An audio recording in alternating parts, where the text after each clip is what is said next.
কবরের যাত্রীরা এত টাকা রাখবা কোথায়? কাপনে যে পকেট এমন ঘরে থাকতে হবে যেই ঘরে নাই বাতি, এমন ঘরে থাকতে হবে যেই ঘরে নাই সাথী। বড় লোক আমার বাবারা, হে ধনী আমার বাবারা, হে ধনী সম্পূর্ণ ক্ষমতা সম্পন্ন আমার বাবারা, কোন ক্ষমতার পিছনে পড়ছো, কোন সম্পদের পিছনে পড়ছো? আল্লাহ আল্লাহ, এত টাকা রাখবা কোথায়? কাপনে যে পকেট নাই। আল্লাহ আপনি আমাদের সবাইকে মাফ করেন বাজান। আল্লাহ রাসূল সাল্লাল্লাহু আলাইহি ওয়াসাল্লাম বলছেন, হে আব্দুল কারীম, হে আমার উম্মতেরা, কবর তোমাকে আমাকে দৈনিক ডাক দেয়, হে আব্দুল করিম, আনা বাইতুল ওয়াহদা, আনা বাইতুল যুলমা, আনা বাইতুল আল্লাহ, কবর তোমাকে আমাকে ডাক দেয়। আরে আমি অন্ধকারের ঘর, আমি পোকা মাখরের ঘর। আল্লাহ আল্লাহ আপনি আমাদের সবাইকে মাফ করিয়া, মালিক আপনি আমাদের সবাইকে মাফ করিয়া। আরে যেই মামলার তকবীর নাই, ওই মামলারও কিন্তু খালাস নাই। ইন্নাদ-দীনা ইনদাল্লাহিল ইসলাম, আমার কাছে একমাত্র নীতি আদর্শ বলতে ইসলাম ছাড়া অন্য কোন নীতি আদর্শ গ্রহণযোগ্য না। আমি বলছি না, আল্লাহ বলছে। এই অবস্থায় কেউ যদি থাকে সমাজের ভিতরে টিকাই মানে মোল্লা আসতে পারে, আবার আর একটু বাইরা বলে হুজুর এই দেশটারে খাই, আবার একটু বাইরে বলে হুজুর হুজুর এই দেশটা উন্নতি হয় না, ঠিক কিনা? আমার আব্বাজান বলতেন, ও কপাল পোড়ারা, হুজুরের দেশটা কেমনে খাইল? প্রেসিডেন্ট থেকে শুরু করে এলাকার চৌকিদার পর্যন্ত কোথায় কোনো দায়িত্ব হুজুরের আছে? তাহলে প্রেসিডেন্ট থেকে শুরু করে এলাকার চৌকিদার পর্যন্ত কোন জায়গায় কোনো দায়িত্ব হুজুরের না। দেশ চালাইলো খাজুরেরা, আসতে কথা, দেশ চালাইলো কারা? আর দেশ বলে খায় হুজুরেরা। কত বড় একটা জুলুমের কথা। দেশ যে কারা খাইছে তা তো আমরা পেপার পত্রিকা খুললেই মিডিয়ার ভিতরে শুনি। বাংলাদেশ থেকে বিভিন্ন কায়দায় কায়দায় টাকা পাচার করিয়া ইটালির মতো জায়গায় বেগম পাড়া তৈরি হয়। ও কানাডা না, কানাডার মধ্যে এই বেগম পাড়া তৈরি করছে, টাকা পাচার করিয়া বাংলাদেশে। এরপরে সুইস ব্যাংক, কয়েকদিন আগে শোনেন নাই জরিপ? আমি কই না, তাম দুনিয়া ছড়াই গেছে। তাম দুনিয়ার বিচারে টাকা রাখার ব্যাপারে গত বছর 1 বছরের জরিপ, বাংলাদেশ সেকেন্ড না জানি ফার্স্ট হয়েছে তাম দুনিয়ার মধ্যে, ঠিক না? এই যে আমার বাজানদের কেউ তাহলে মাধ্যম লিখে বলবে, এই যে কারবারে দিয়ে বললাম দেশ আমরা খাইলাম না, হুজুররা খাইছে না খাজুররা? হ্যাঁ, তাহলে দেশ হুজুররাও চালায় না, দেশ হুজুররা খায়। দেশ চালাইছে খাজুররা, দেশ খাইছেও খাজুররা। হুজুররা দেখতে পারে না কেন? হুজুররা করে কি কামরা? হে কপাল পোড়া, ভালো করে বুঝো। পাশ্চাত্য দেশগুলো প্রেসিডেন্ট থেকে শুরু করে এলাকার চৌকিদার পর্যন্ত কেউ দাবি করতে পারে না সন্তানটা আমার। জানো ফ্রি সেক্স, কারো কোনো বাধা দেওয়ার কোনো ক্ষমতা নাই, যেরকম ইচ্ছে সেরকম সব দেখা করেছে গেলেন কথা কয় না। গেছিলাম সিলেট, একটা লোক ফ্যামিলি সহ আমেরিকা, অনেক সময় যাইয়ে লোকটা লাগে দেখা হয় বেড়াই আসে, কিন্তু লোকটার আদব আখলাক আমাদের দেখলে এত খাতমত করে। আমি একদিন জিজ্ঞেস করি, আপনি ছেলের মানুষ মেয়ে কয়জন? বলে হুজুর ছেলে দুইজন, মেয়ে দুইটা না জানি কয়টা বেশি স্মরণ। আমি বলি ছেলেরা কোথায়? বলে হুজুর বলতে পারি। আমি বলে মানি বলতে পারেন না মানি? বলে হুজুর আমেরিকা সহ এর নিয়ম হলো ছেলে মেয়ে বড় হওয়ার পরে যেরকম ইচ্ছা তার দিকে সে চলে যায়, বাপ মা বাধা দেওয়ার কোনো শক্তি নাই। যদি কেউ বাধা দেয় তার বিরুদ্ধে আইনের ব্যবস্থা দিয়ে জেলে ভিতরে হয়ে যায়। আপনাকে গরুর বাচ্চা হয় না, কথা কয় না, হয় না? পোষা করে একটু বড় হয়, উপযুক্ত হয়, মা ওর পরিচয় দেয়, মার লাগার খবর আছে। ও যায় একদিকে মা যায়, বাপ যায় আর একদিকে ও যায়, কথা কর না কা। ঠিক হুবাহু যখন বড় হয় তখন এরাও বাপ মার পরিচয় দেয়, যেরকম ইচ্ছে সেরকম সে চলবে, একের হুবাহু পশুদের মতো। এ বাংলাদেশের মুসলমান, এই দেশের ভিতরে আমার মাওলার কত দয়া কত মায়া। এই দেশের ভিতরে বাংলাদেশের রাজধানী ঢাকাকে বলা হয় মসজিদের নগরী। ওকে আসতে কথা, বাংলাদেশের রাস্তার বলতে গেলে মোড়ে মোড়ে মসজিদ, আজানের শব্দ। এই দেশের ভিতরে আজানের শব্দে বাচ্চাদের ঘুম ভেঙে যায়, আজানের শব্দে মায়ের কোলে বাচ্চারা ঘরে ফিরে যায়। এই দেশের মধ্যে ওই বিদেশি ওই কালচার বাস্তবায়ন হবে, রাস্তাঘাটে গরু ছাগলের মতো আচরণ হবে। এইটা বাস্তবায়নের জন্য বিভিন্ন প্রক্রিয়ায় শুরু করছে কার্যক্রম। এইটা হুজুরেরা ওলামাই কেরাম যারা মানুষ তারা বাধা দেয়, এইটা ওরা সহ্য করতে পারে না। এর জন্যই বলা হয় হুজুর এই দশটা খাইল, দেশটা হুজুরা চালায় না, খাইলো কেমন নেই? হুজুরা কোন জায়গাতে দেশ খাইছে? দেশ খাইছে তো ওই জায়গা, বুঝেন নাই? এ বাংলাদেশের মুসলমান, আমাদের ইমান থাকতে, হুশ থাকতে, রুহ থাকতে, জীবন থাকতে এই বিদেশি কালচার এই বাংলাদেশের ভিতরে যারও সন্তান ঘরে ঘরে রাস্তায় রাস্তায় প্রোডাক্ট হবে, বাচ্চা জন্মগ্রহণ করবে, এটা কি আমাদের জীবন থাকতে হুশ থাকতে হতে দেব? নারায়ে তাকবীর। আল্লাহ আপনি কবুল করে। এই জন্য বাজানদারকে বলো এ বাংলাদেশের মানুষ, যেই কথা বলতে চাইছিল, এখন ফেরেশতার চরিত্র অবলম্বন করতে কষ্ট করা লাগবে। আল্লাহ আপনি কবুল করে। কষ্ট না করলে ভালো ফল পাওয়া যাবে। শুয়ে শুয়ে পেট জলতে জলতে নাকে তোল দিয়ে নাকটাই নে ঘুমাইলে দাওরা হাদিস, মুফতি, মাস্টার ডিগ্রি, সার্টিফিকেট তোমার পকেটে কষ্ট করে অর্জন করা লাগবে, ঠিক কিনা? এই জন্য আমার বাজানদেরকে বলবো কেমনে কষ্ট করা লাগবে। আমার মালিক বলে তোমাদেরকে আমি দুনিয়ার ভিতরে পাঠাইছি, পাঠানোর পরে তোমাদেরকে আমি স্বাধীনতা দান করলাম। তোমাদেরকে আমি স্বাধীনতা দান করলাম কেন? লিয়াবলুয়াকুম আইয়ুকুম আহসানু আমালা, পরীক্ষা করব, পরীক্ষার ফলের ভিতরে স্বাধীনতা পাইয়া কে জোয়ারের দিকে নৌকা ছাড়ছ, আর কে পরীক্ষার ফলের ভিতরে কষ্ট কইরা প্রশ্নের উত্তর দাও। অর্থাৎ কে আমার হুকুম অনুযায়ী ভালো কাজ করো, আর কে আমার হুকুমের বিরুদ্ধাচরণ করো। স্বাধীনতা না দিলে তো আর পরীক্ষা হয় না, হয়? কথা আছে, স্বাধীনতা না পেলে ওর ভিতরে কি আছে বুঝো? আর বলবে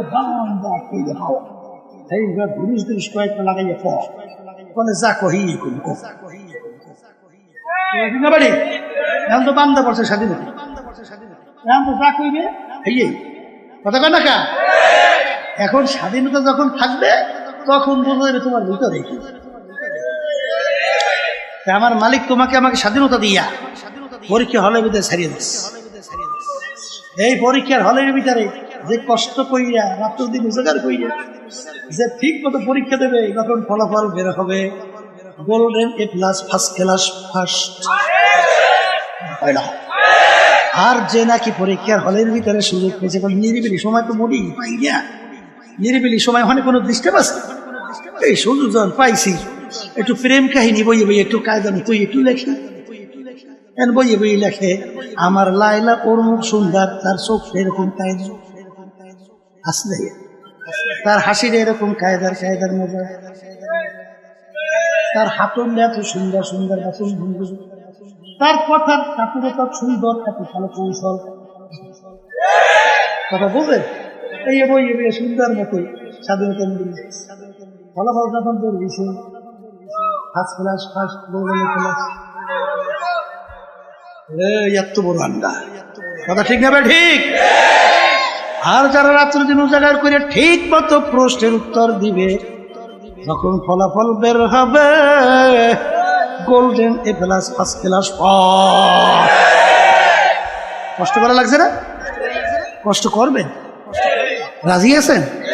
হে মালিক আপনি আমাকে আমাদের সবাইকে তৌফিক দান করেন। দোয়া করা লাগবে তাআত তৌফিক তাআত হামজাতু ইয়া মানাত ওয়া ইজাবাত হামজাতু। সন্তান কোনদিন মাকে টাইনা দুধ খাওয়ার শক্তি নাই, কিন্তু সন্তান যখন ওয়া ওয়া কইরা কান্না শুরু করে মায়ের কাছ হাতের থেকে পড়িয়া যায়, সন্তান দৌড়িয়া গেলে সন্তান মা সন্তানকে ধরে, সন্তানের তামাম পায়খানা প্রস্রাবে গাও ভরা, সন্তানকে রাগ করে আগুনেও ফালায় না, পানুতেও ফালায় না, ধোয়াইয়া পোষাইয়া কোলের ভিতরে নিয়ে আদর করে চুমা দেয়। জোরে বলেন আমার মালিক আল্লাহু আকবার।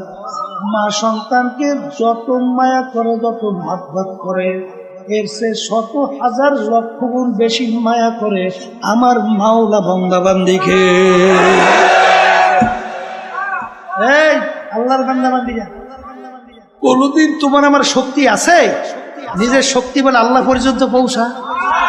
আর একটু আসতে আছে? কিন্তু হাদিসে কুদসির ভিতরে আসছে মান আতানি ইয়ামশি আতাইতুহু হারওয়ালা। বান্দা বান্দা যখন আমাকে পাওয়ার জন্য হাইটা হাইটা রওনা করে আমার কুদরত আল্লাহু আকবার, আমি দৌড় দিয়া যাইয়া ওকে আমি আমার কুদরতি কোলের ভিতরে টাইনা জায়গা দিয়া দে। এই বান্দা বান্দি এক পা দেয়, আমি 3.5 এক বাউস 3.5 পাও দিকে বেশি যদি টাইমে কোলে লড়বে ঠিক। তাহলে তোমার আমার কি দরকার? তোমার আমার দরকার নিজেকে খুশ কইরা একটু চেষ্টা যখন পুরাপুরি করা শুরু করব, আমার মালিক তো তাকাইয়া আছে, বান্দা বান্দি চেষ্টা করতেছে আমার হুকুম পালন করার জন্য, কিন্তু শয়তান এবং নফসের ধোঁকায় বাজান আপনারা জানেন কারিমা বিবাকশা এবার হালেমা কেয়াসটা মাসিরে কামান দে হওয়া।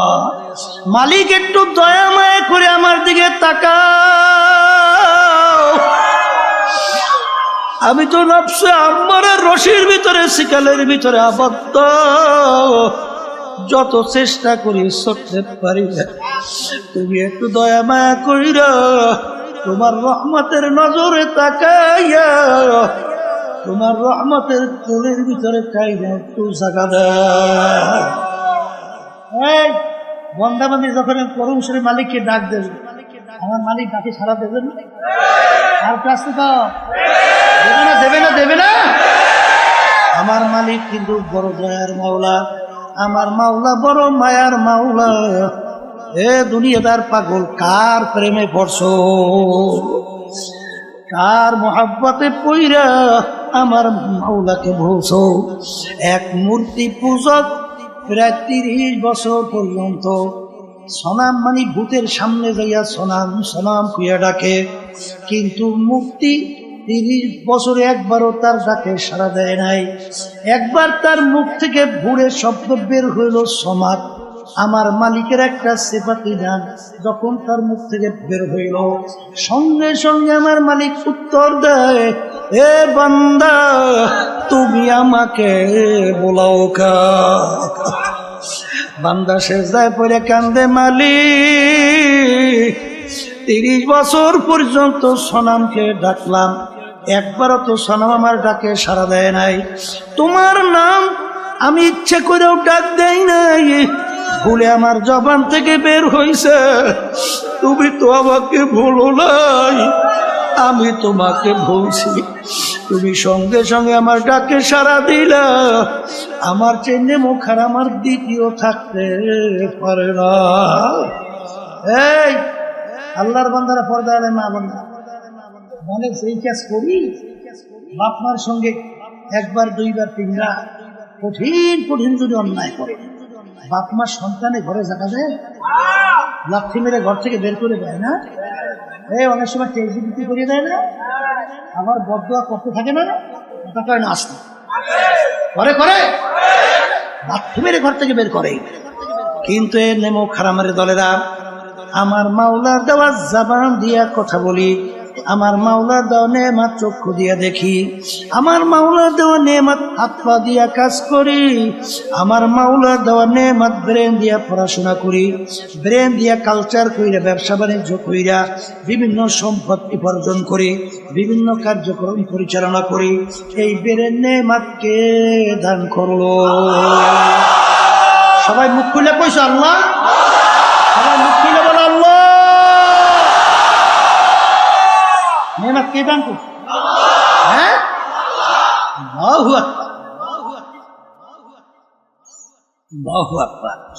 এই আল্লাহর বান্দারা, খবরের যাত্রীরা, বাজান একদিনও কি চিন্তা করছ?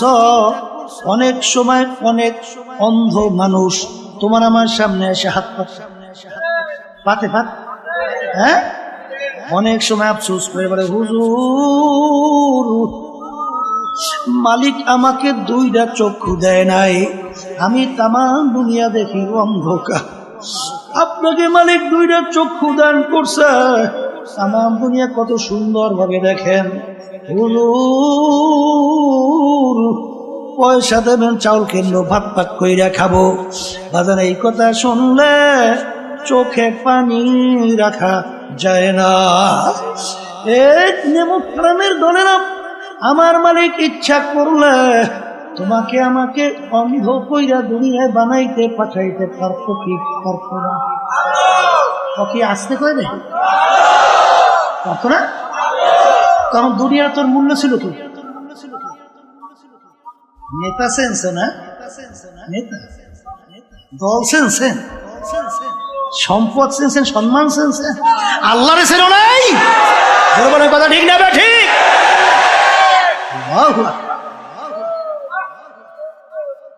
কবরের যাত্রীরা সইমা রাখো, আজকে দল চেঞ্জ, দলের নেতা নেত্রী চেঞ্জ। আমি কোরআনুল কারীমের ভিতরে মালিক কি বলছেন শুনে রেখা যায়, মানবেন কিনা জানি না। আমার মালিক বলতেছেন কোরআনুল কারীমের মধ্যে, ইয়াউমা নাদউ কুল্লা উনাসিন বিইমামিহিম, কিয়ামতের ময়দানে আমার মালিক প্রত্যেকটা মানুষকে তার দলের নেতা নেত্রীর সঙ্গে ডাকবে। এখানে কি প্রত্যেকটা মানুষ না 2-1 কতটুকু খুলে পড়? হ্যাঁ, এখানে প্রত্যেকটা মানুষকে রব্বুল আলামিন তার দলের নেতা নেত্রীর সঙ্গে ডাকবে। আমি বলছি না আল্লাহ। আর যদি ভুল হয়, বলেন হুজুর আপনি আয়াত করছেন, অর্থ করছেন ভুল, নাউজুবিল্লাহ, ভুল না? তা যদি ভুল না হয়, তা আল্লাহর কথা। আচ্ছা তাহলে প্রত্যেকটা লোককে তার দলের নেতা নেত্রীর সাথে ডাকবে। ডাইকে রব্বুল আলামিন বলবেন, তোর দলের নেতা নেত্রী যেদিকে যায় ওদের পিছনে পিছনে সেদিকে যা। এক কথা আমার মালিক বলেন, তোর নেতা নেত্রীর যেখানে জায়গা তোরও সেখানে জায়গা। আমি বলছি না আল্লাহ, বর্তমানে বড় বিপদে আছে, বুঝলেন না? বাংলাদেশের বয়স প্রায় 51 বছর হয়ে গেছে স্বাধীনতার। কত বছর? আচ্ছা, যাদের মাধ্যমে 51 বছর দেশ চলছিল বর্তমানে চলছে, এদের পরিচয়ও নাই। ইসলাম নামক গাছটা খুব মজবুত হয়েছে। হ্যাঁ, হয় নাই? দিনের দিন ঠিক এক শ্রেণী বর্তমানে বের হয়েছে। আমাদের আলেম যারা অনেকে আমাদের ভিতরে আছে, নাম দেয় মুফতি মুহাদ্দিস, অনেক বড় মুফতি। এরা দেখবেন ঠিক যখন জাতীয় নির্বাচন আসবে তখন বলবে, এই বেটা মন্দের ভালো, কোন উপায় নাই, আগে তো বাঁচা লাগবে বেটা, এরপর পরে চিন্তা করতে। আমরাও দেশে কয় না, না ও আমরাও দেশেও কয়, দেশেও আছে কি কইবে মন্দে এ কপাল পোড়া। এই 51 বছর স্বাধীনতার বয়স, এই 51 বছরে মন্দের ভালো শেষ হয় না। তোমাদের কাছে আমি গ্যারান্টি চাই, কবে নাগাদ শেষ হবে? আসতে কয় তাই বলো বলো, কবে শেষ হবে? কবে? তা যদি গ্যারান্টি দিতে না পারো, তাই ইসলাম নামক গাছটা মজবুত হবে কবে? আর এর কাণ্ড গজিয়ে এই তামাম বাংলাদেশকে কবে সে ফেলবে সেইটার কথা বলতে হবে। ঠিক না? ঠিক। হ্যাঁ, বসো, কথা বলছি। ইসলাম নামক গাছটা কি দুর্বল হইতে হইতে যাবে? হ্যাঁ, এত বুদ্ধিমান হইছো? হ্যাঁ, এত বুদ্ধিমান সাহাবায়ে কেরাম বোঝে না? আমিনু কামা আমানান নাস, তোমরা ঈমান আনো, তোমরা বিশ্বাস করো। সাহাবায়ে কেরাম যেভাবে ঈমান আনছিল, সাহাবায়ে কেরাম যেভাবে বিশ্বাস করছিল, সাহাবায়ে কেরামদের ঈমানের অবস্থান কেমন ছিল? পর্যালোচনা করা লাগে না?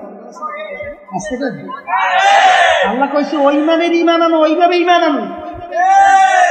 আমি বলছি আচ্ছা,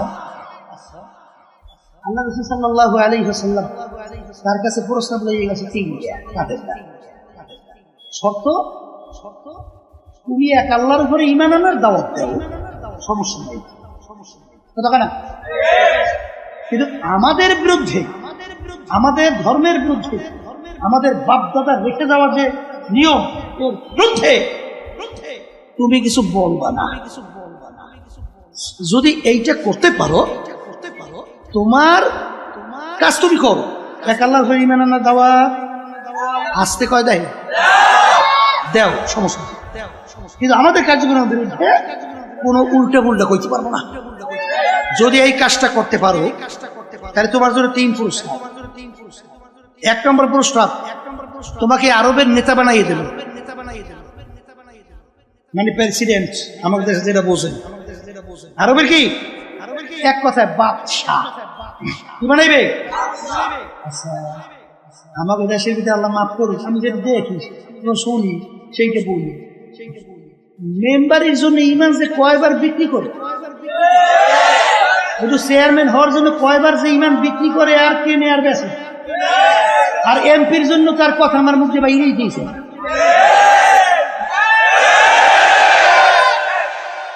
এই আল্লাহর বান্দারা, বর্তমানে শুনছি জাতীয় নির্বাচনের সময় বলে 1000 টাকা দিলেই বলে আবার ঈমান বিক্রি করে বিভিন্ন কাজ বিক্রি করে, ঠিক না? এ কপাল পোড়া। তোর দাম একটা ইলিশ মাছের দামও হয় না? হ্যাঁ, তোর একটা ছাগলের দামও তোর দাম নাই তোর ঈমানের? একটা ছাগলের দাম তোর ইমানের নাই।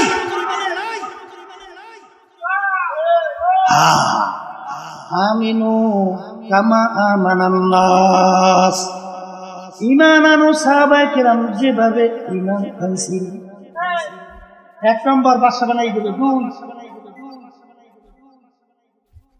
2 আরবের ভিতরে সবচেয়ে বড় ধনী বানাই দেব। বুঝেন নাই? হ্যাঁ, এই টাকা পয়সার জন্য, সম্পদের জন্য তো কতবার ইমাম বেঁচে আর কেনে আর তামসা করে না। 3 নম্বর প্রস্তাব, আরবিদের সবচেয়ে সুন্দরী মেয়েটা তোমার জন্য বিবাহের ব্যবস্থা করবে। এই জন্য তো সব পাবে, আসতে তো এটা। হ্যাঁ, যতদিন সব পাল্লাপাল্লি মারামারি কাটাকাটি, এই খুব খারাপি গুম সবাই এগুলো অন্য কিছু, এই 3টার জন্য। হ্যাঁ, আল্লাহ রাসূল সাল্লাল্লাহু আলাইহি ওয়াসাল্লাম ওদের এই প্রস্তাব মানছে না? হ্যাঁ, আল্লাহ রাসূল সাল্লাল্লাহু আলাইহি ওয়াসাল্লাম বলেন, হে কাফেররা, আরবের রাজা বানাবি আর ধনী বানাবি, সুন্দরী মেয়ে বিবাহের ব্যবস্থা করবে। শোন, যদি আকাশের ভিতরে চাঁদ দেখো না, চাঁদ ওইটা যদি আমার এক হাতে আর এক হাতে সূর্য নামাইয়া যায়, অসম্ভব। তারপর আমি এক আল্লাহর উপরে ঈমান আনার দাওয়াত এবং তোদের অন্যায়ের বিরুদ্ধে আমি বলতেই থাকবো। আর বর্তমানে একদল বেরিয়েছে, আল্লাহ মাফ করুক, আমরা অনেকে হুজুর দাবি করিয়া ফাসেকদের এমন ভাবে প্রশংসা শুরু করে, মনে হয় যেন আল্লাহর ওলি এখন মাত্র আসমান থেকে নাযিল হয়েছে। হাদিসের ভিতরে আসছে, আল্লাহ রাসূল সাল্লাল্লাহু আলাইহি ওয়াসাল্লাম বলেন, যখন ফাসেকদের প্রশংসা করা হয়, রব্বুল আলামিনের আরশ থরথর করে কাঁপতে থাকে।